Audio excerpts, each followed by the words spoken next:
What is going on, everybody? Shimmerg here, and today I'm here to bring you a guide for Ken on hit confirming. So the reason I made this guide is because I see a lot of Kens on Wi-Fi and offline alike. They all will go for their quote-unquote like bread and butter, or well-known bread and butter, and at lower to mid percents, it's less common that you see things not work. But a lot of Kens won't keep in mind that when the percentage gets higher, a lot of things aren't as true as they seem. So one example I can give you at a low percent is F-tilt. Tipper F-tilt, although it may seem pretty true to get a F-tilt into, I don't know, Bear or something, or Nair, it actually isn't as true as we think it is. If you DI out, it becomes less and less true. The opponent is able to actually air dodge. Although, this is where I'm going to go on a tangent, sort of. When your opponent is committing to another option and you know they're able to get out, it really narrows down like what they're able to do. So for example, in that situation where the Roy is in the air from F-tilt, and he air dodges down, I mean, if I'm already naring at him, I'm basically covering everything he's doing, and I trap his landing with a down tilt, right? So it's stuff like that. You need to think more. It's not really thinking out of the box more than anything. It's just knowing where your opponent is actually going to land, and just knowing that it's actually not always as true as it seems. Now, that doesn't mean to disencourage you from going anything after F-tilt at like 0 or low percents. But if you do notice the opponent is DIing away, it's best to follow and adapt to that habit. So, moving on to the next thing.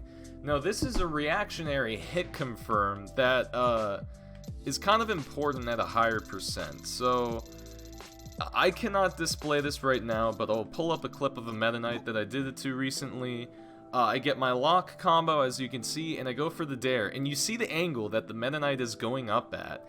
It's slanted and it's a lot higher than usual. Now, if I went for a P-jab here, like, I see so many Kens do this at higher percents, and people will actually know that they can SDI up and get out of it. Like, it's ridiculous. Like, you're giving up so much percent and a confirm. What most Kens should be doing if they get at that, like, not horizontal, if they get at that slanted slope of an angle, you would just go for a Shoryu there. Now, that's not always the best thing you can do. Now, if you're fighting people that are SDIing against your grounded Shoryu, and they're just getting out because they're SDIing behind you or up and away, not up and away, they're literally DIing into you, or SDIing into you, it's frustrating. So you can't do this. It didn't even work right there. You can't do that. And you can't do the. Yeah, you get it. You basically can't do anything. So what's next, you think? So what's next is you do up air in the medium Shoryu. And not only that, there are plenty of mix-ups out of this as well. You can literally get a cross-up air and mix up their DI completely. It's ridiculous, guys. Like, you don't need to use P-jab for it after everything.